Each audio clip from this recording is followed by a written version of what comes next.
Assalamualaikum warahmatullahi wabarakatuh. Perkenalkan, saya Abdurrahman, mahasiswa Teknik Informatika Universitas Dian Nusantara.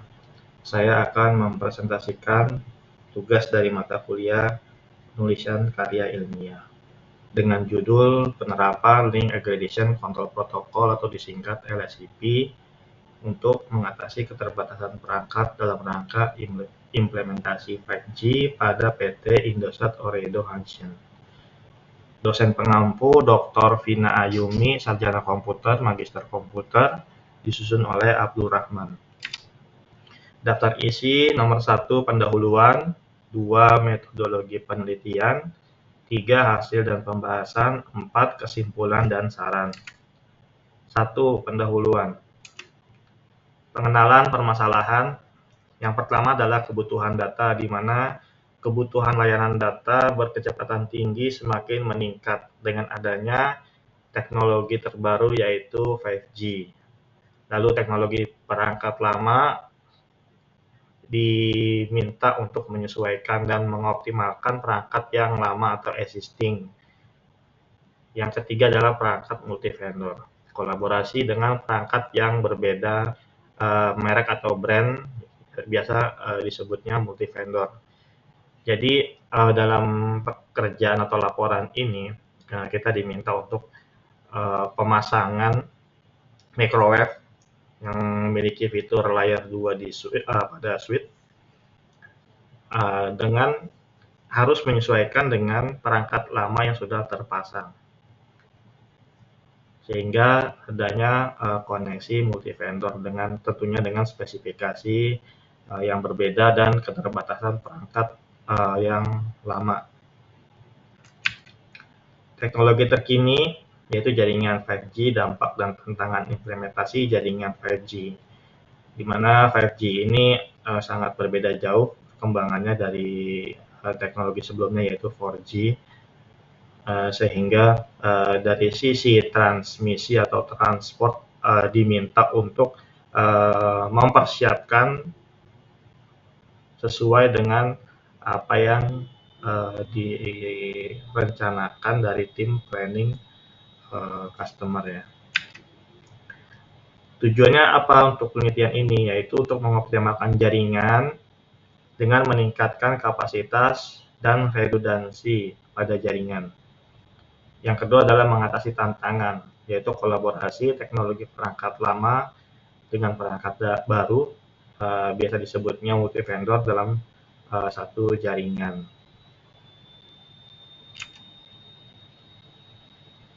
Nomor 2, metodologi penelitian. Dari laporan ini saya menggunakan metodologi penelitian PPD-IOO, di mana ada prepare, plan, design, implement, operate, dan optimize. Luaran dari masing-masing metode ini adalah dari prepare kita sudah ada luaran proposal ya, di mana proposal ini secara umum atau general membahas semua tawaran ya dari pekerjaan yang akan kita laksanakan. Dilanjut oleh plan, di mana ini adalah solution ya, lebih mendalam lagi, lebih mendetail lagi kepada tiap masing-masing lokasi atau tiap masing-masing scope dari pekerjaan tersebut. Di dalam solution ini kita ada design line drawing atau disingkat DLD, atau seperti wiring diagram, dan lebih spesifik pada masing-masing lokasi. Yang ketiga adalah desain. Ya, untuk solution tersebut masih plan ya, masih perencanaan. Jadi selanjutnya adalah desain. Di desain ini kita melakukan survei atau laporannya disebut Technical Site Survey Report, disingkat TSSR. Ya, dari sini kita bisa mengecek kondisi, lalu perangkat apa saja yang saat ini atau sebelum kita melakukan pelaksanaan pekerjaan baru. Nah, dari desain atau TSSR ini kita mendapatkan final solution yang sebelumnya masih perencanaan. Setelah kita melihat kondisi aktualnya bagaimana dan seperti apa, baru kita mendapatkan final solution yang akan kita jalankan pada tiap-tiap lokasi. Tentunya tiap-tiap lokasi itu berbeda-beda kebutuhan dan kondisinya. Selanjutnya, setelah semuanya sudah final atau sudah tahap terakhir, kita melanjutkan implementasi. Implement ini mencakup instalasi atau pemasangan, commissioning atau konfigurasi, dan yang terakhir adalah testing atau validasi. Jadi implementasi ini kita juga mengikuti aturan-aturan dari standar quality dari customer ya, quality control dari customer seperti itu. Setelah semuanya sudah terlaksana dan dikerjakan, masuk ke tahap operate atau operation, yaitu diwajibkan dari semua perangkat yang terpasang itu terintegrasi ke dalam network monitoring system atau disingkat NMS. Sehingga kita dapat memonitor, memantau status dari perangkat tersebut, baik itu alarm, lalu apakah perangkat tersebut manage atau unmanage, atau loss monitor atau dapat dimonitor. Lalu dari sisi performanya juga dapat kita lihat seperti throughput, lalu paket loss, lalu ada juga kapasitas atau capacity-nya kita bisa lihat di sana. Setelah kita mendapatkan data-data dari hasil integrasi perangkat kayak NMS, kita dapat lanjut ke tahap terakhir yaitu optimize atau optimization, yaitu kita bisa luarannya adalah performance report. Untuk selanjutnya perangkat ini mau seperti apa, apakah perlu adanya upgrade perangkat karena kondisi yang sudah congest atau full pemakaiannya, throughputnya sudah full. Contoh kapasitas 100, pemakaian 100 berarti kan sudah full, sudah wajib di-upgrade seperti itu. Atau mungkin downgrade ya, bisa juga downgrade karena kapasitasnya 1 giga ternyata terpakai di suatu lokasi hanya 200 mega kan, bandwidth-nya sayang ya, kita bisa dapat alokasikan atau mengganti perangkat ke yang lebih rendah seperti itu. Instrumen penelitian untuk perangkat ya, karena kita sedang melakukan pekerjaan di microwave ya. Microwave adalah antena point to point ya, yang di dalamnya terdapat frekuensi tinggi ya. Di microwave ini ada yang namanya indoor unit atau IDU ya. Dia seperti switch emang di bawah dia posisinya pemasangannya atau indoor unit ya, betul. Dan juga ODU atau outdoor unit. Outdoor unit ini adalah radionya ya. Radio yang memancarkan frekuensi tinggi tersebut yang terkoneksi ke antena untuk memancarkan dari point to point atau satu titik ke titik lainnya. Ya, ini memiliki fitur switch layer 2. Di sini ada yang kami pasang milik JTE yang baru dan NEC yang lama ya, microwave lama. Selain kita juga mendapatkan data-data dari perangkat lama dan perangkat baru yang akan saya pasang, saya juga mensimulasikan dengan menggunakan Cisco Packet Tracer. Agar lebih terlihat bagaimana sih cara bekerja LSCP ini, apakah nantinya dapat bekerja dengan sesuai keinginan atau gagal seperti itu ya. Jadi saya simulasikan dulu menggunakan Cisco Packet Tracer. Implementasinya apa saja seperti yang tadi sudah disebutkan, yaitu mengenai testing bandwidth, throughput, load balancing juga nanti saya tes ya, dan redundancy ya. Bagaimana kondisi load balancing dari traffic, apakah sudah balance, dan redundancy apabila ada satu link atau satu port atau kabel yang bermasalah, apakah link atau port lainnya masih tetap aktif atau bekerja, dan nanti akan saya tes.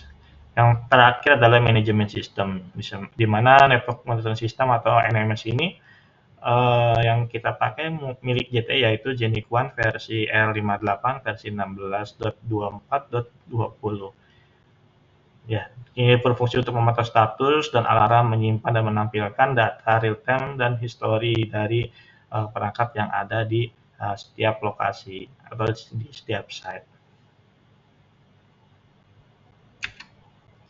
3. Hasil pembahasan.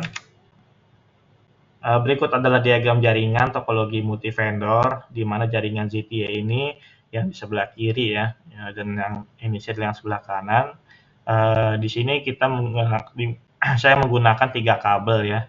Lihat yang warna merah itu adalah kabelnya, dan yang di dalam persegi garis putus-putus warna merah ini adalah indoor unit yang memiliki fitur layer 2 pada switch. Dan terlihat juga port-portnya yang digunakan. Dari ZTE yang baru terpasang itu menggunakan port GEI 11002, lalu XGI 11003 dan XGI 11004. Ya, di mana GEI ini adalah G ya, giga, kapasitasnya 1 giga, sedangkan XGEI ini adalah 10 giga kapasitasnya. Sedangkan di NEC menggunakan port 2, 3, dan 4. Semua portnya ini hanya maksimal dapat digunakan hanya 1 giga. Jadi untuk port SGI ZTE ini disesuaikan konfigurasi atau pengaturannya dari 10 ke 1 giga. Begitu pula pengaturan untuk modenya ya, mode force atau auto dari sisi kapasitasnya. Kalau force dia itu dipaksa ya, kalau 1 giga 1 giga, apabila kurang dari 1 giga itu otomatis portnya akan down atau putus. Apabila mode auto apabila kapasitas dari atau kualitas dari kabel serta SFP tersebut kurang baik, contoh kita setting 1 giga, ternyata hanya 900 mega yang dapat teraliri di perangkat tersebut, tetap berjalan gitu. Sedangkan untuk force dia tidak bisa berjalan, dia akan otomatis mati atau down linknya atau portnya. Oke, selanjutnya adalah diagram jaringan simulasi Cisco. Ini adalah topologi jaringan menggunakan Cisco Packet Tracer yang sudah saya coba di sini, di mana di sebelah paling kiri adalah PCA dan sebelah paling kanan adalah PCB. Bagaimana cara komunikasi dari A ke B melalui dua switch di tengah-tengah tersebut, yaitu switch yang sudah saya namakan ZTE dan NEC. Nah, switch tersebut memiliki dua link ya, atau dua tarikan kabel yang sudah dikonfigurasi menggunakan LSCP. Kita pastikan kedua dari link atau kabel tersebut dialiri traffic atau data, dan juga apabila dari kedua tersebut mengalami gangguan, salah satu dari kedua tersebut mengalami gangguan, link yang lainnya membackup ya, atau redundansi. Karena terjadinya failover, maka redundansi tersebut berjalan gitu ya. Jadi failovernya dinyatakan sukses, seperti itu. Perangkat yang digunakan adalah microwave ya, indoor unit, yang kiri adalah R9000TR milik ZTE dan Pipasolink VR10 milik NEC. Tampilan hidungnya seperti ini dari depan. Ini adalah tampilan aktual ya, melalui GUI, graphic user interface. Di sini terlihat tampilan awal atau halaman mukanya, modul dan atau board pada perangkat. Jadi kita bisa lihat berapa banyak port yang terdapat pada IDU atau switch tersebut yang dapat kita gunakan. Nah, untuk konfigurasi di sini kita cek ya informasi portnya bagaimana, tipe port perangkat ZTE dan NEC ini apakah berbeda spesifikasinya. Kalau memang berbeda itu wajib disamakan. Ini tahap kedua ya, penyamaan port. Contohnya tadi XGI ya, XGI di JTE itu adalah 10 giga, jadi kita konfigurasi menjadi 1 giga agar sama dengan spesifikasi portnya perangkat lama atau punya emisi. Oke, yang terakhir adalah kita konfigurasi atau kita create, kita buat LHCP protokol tersebut, kita tag atau kita pilih port-port mana yang mau kita jadikan dari 3 port fisikal tersebut menjadi satu link port logikal ya. Jadi menjadi satu atau menjadi satu grup pada perangkat ZTE dan emisi. Dan berikut adalah testing dan validasi. Untuk pengujian bandwidth, kita bisa cek di sini, kita bisa melihat pengukuran kapasitas keseluruhan dari perangkat ZTE yang dialirkan ke perangkat emisi, yaitu keseluruhan keseluruhan bandwidth atau kapasitas dari perangkat atau link tersebut adalah 2,52024 giga atau 2520,24 Mbps. Ya, sedangkan pemakaian atau penggunaannya adalah 1,86157 giga atau 1861,57 Mbps. Itu adalah total bandwidth atau kapasitas dan penggunaan dari link tersebut. Tentunya kalau hanya port 1 giga itu tidak dapat optimal ya, tidak dapat teraliri ya, akan terjadi bottleneck atau penyempitan dari total kapasitas karena 1 giga portnya jadi menyempit ke 1 giga. Sehingga kita perlu adanya LHCP di sini dari 3 port dikali 1 giga per port, jadi totalnya adalah 6 giga. Sehingga total kapasitas 2,5 giga tersebut bisa teraliri melalui link-link atau kabel-kabel tersebut, seperti itu. Di sini kita menguji load balancing-nya, pengujian penyeimbang beban melalui perangkat ZTE. Nah, kalau kita lihat di sini dari perangkat ZTE ada port GEI 11002 ke port emisi port 2. Ini menggunakan Ethernet ya, atau kabel Cat6 atau Cat5e, yang biasa kami gunakan adalah Cat5e, yang di kedua ujungnya dikerimping menggunakan RJ45 dengan koneksi cross yang maksimal kapasitasnya itu adalah 1 giga. Ya, untuk kabel Ethernet ini kapasitasnya atau bandwidth-nya itu 1 giga ya. Dengan throughput-nya 466,83 Mbps atau 0,4 giga. Ini diberi keterangan pada load balancing-nya yaitu not balance. Kenapa? Oke, kita lanjut di port-port selanjutnya. Untuk port ZTE XGI 110.3 ke emisi port 3 menggunakan fiber optik dengan bandwidth atau kapasitas 1 giga dengan throughput-nya 635,96 Mbps atau 0,6 giga. Diberi keterangan load balancing-nya balance. Sedangkan yang terakhir adalah port JTE XGI 110.4 ya, dengan emisi port 4 sama menggunakan fiber optik dengan kapasitasnya 1 giga atau 1000 Mbps. Throughput atau penggunaannya itu 646,26 Mbps atau 0,6 giga. Ini juga diberi keterangan balance. Kenapa balance? Karena antara port 3 dan 4 yang menggunakan fiber optik ini kurang lebih sama ya, 0,6 giga di sini penggunaan throughput-nya. Yang berbeda adalah yang menggunakan kabel Ethernet atau Cat5e ya. Karena ini menggunakan kabel Ethernet ya, atau elektrikal, sedangkan yang optikal yang menggunakan kabel optik itu lebih besar.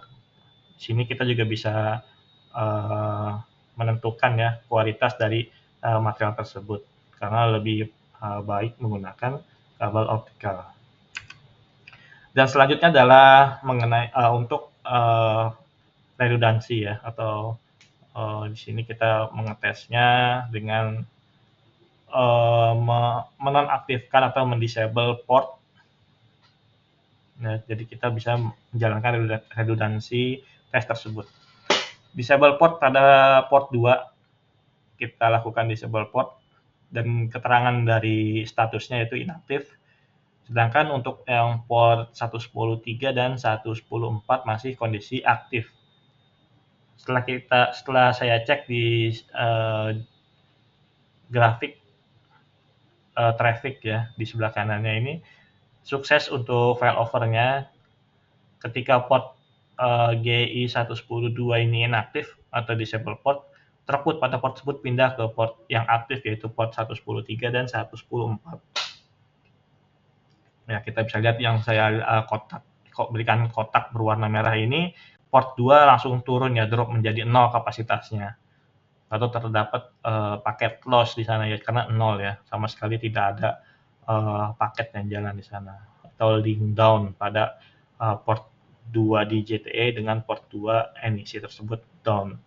Dan kapasitasnya otomatis terbagi ke port 10.3 dan 10.4 seperti itu. Jadi untuk failovernya dinyatakan sukses ya. Nomor 4, kesimpulan dan saran. Kesimpulan hasil positif. LSIP memberikan hasil positif dalam pengembangan jaringan. Tentunya dari hasil-hasil yang sudah saya jalankan tadi. Lalu keuntungan bisnis, LSIP meningkatkan kinerja tanpa perlu ganti perangkat. Jadi perangkat-perangkat lama atau existing yang sudah ada bisa dioptimalkan. Redundansi jaringan, LSIP membantu mengurangi downtime dan kerugian. Apabila terjadi resiko ya seperti kabelnya putus, lalu modul SFP-nya bermasalah, itu untuk dua link atau link lainnya yang di LSIP tersebut masih bekerja atau masih aktif, seperti yang sudah dites sebelumnya. Saran, persiapkan untuk teknologi baru. Saat ini mungkin masih 5G ya, untuk kedepannya kita belum tahu apakah ada 6G, 7G, sampai dan lain-lain ya. Lalu itu harus direncanakan desain dan dioptimasi atau dioptimalisasi semua perangkat-perangkat yang perlu ada pergantian atau cukup menggunakan perangkat yang lama dan lain sebagainya. Tentunya kan untuk teknologi yang akan datang, pengguna ya atau customer end user lainnya itu akan menikmati dan bisa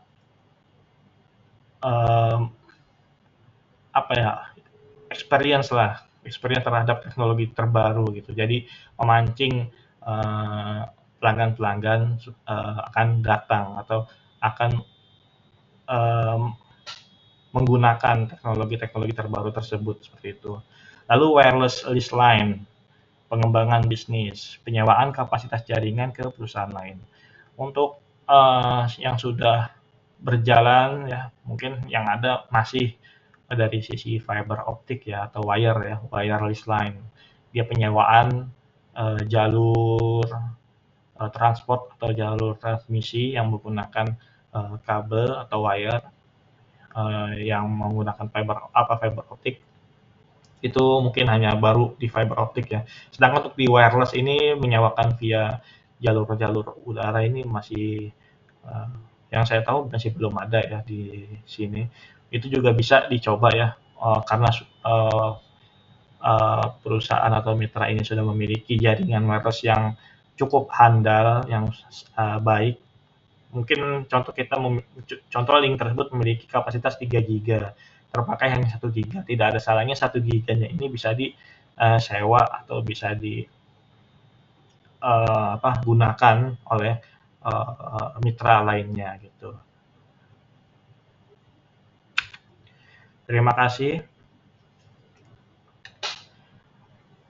telah menyaksikan video ini. Semoga informasi yang saya sampaikan bermanfaat. Assalamualaikum warahmatullahi wabarakatuh.